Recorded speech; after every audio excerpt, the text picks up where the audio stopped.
ഈ അന്വേഷണമൊക്കെ ഊർജിതമായി നടക്കുന്നുണ്ട് എന്ന് പറയുമ്പോഴും ഈ മയക്കുമരുന്ന് കടത്ത് അല്ലെങ്കിൽ വിതരണം, അതിന്റെ ഉപയോഗമൊക്കെ ഇപ്പോഴും വ്യാപകമായി തന്നെ പലയിടത്തും നടക്കുന്നുണ്ടെന്ന് വ്യക്തമാണ് ഓരോ ദിവസവും വരുന്ന വാർത്തകൾ. സംസ്ഥാനത്തേക്ക് മയക്കുമരുന്ന് കടത്ത് വ്യാപകമാണ്. പരിശോധന കർശനമാക്കിയിട്ടുണ്ട് എക്സൈസ് സംഘം. വയനാട്ടിലും തൃശൂരിലും അതിമാരക മയക്കുമരുന്നുമായി 3 പേർ പിടിയിലായിട്ടുണ്ട്.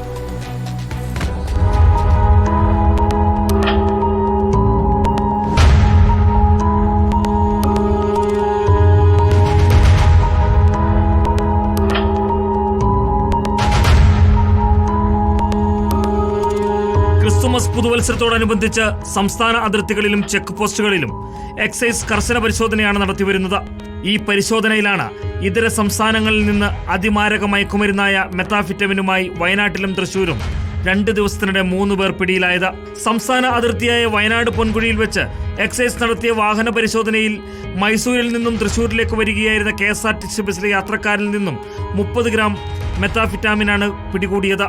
കോഴിക്കോട് ജില്ലയിൽ അടിവാരം ഭാഗത്ത് താമസിക്കുന്ന പൂവിലേരി വീട്ടിൽ മുഹമ്മദ് ഫയാസിനെ Sultan Bathery excise range inspector P. ബാബുരാജിന്റെ നേതൃത്വത്തിലുള്ള സംഘം അറസ്റ്റ് ചെയ്തു.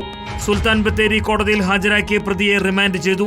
മുത്തങ്ങ എക്സൈസ് ചെക്ക് പോസ്റ്റിൽ വാഹന പരിശോധനയ്ക്കിടെ മൈസൂരിൽ നിന്ന് കോഴിക്കോട്ടേക്ക് വരികയായിരുന്ന KSRTC ബസ്സിലെ യാത്രക്കാരനായ തിരുവനന്തപുരം മലയങ്കീഴ് സ്വദേശി ഷംനോയിൽ നിന്ന് 306 ഗ്രാം മയക്കുമരുന്നാണ് പിടികൂടിയത്.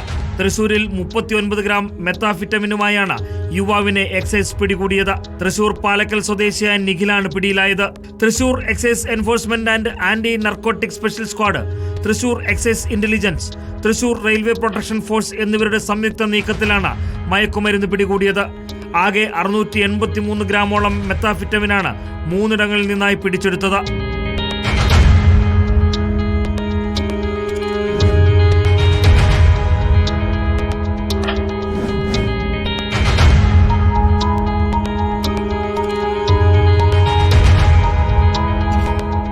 റിപ്പോർട്ടർ, വയനാട്.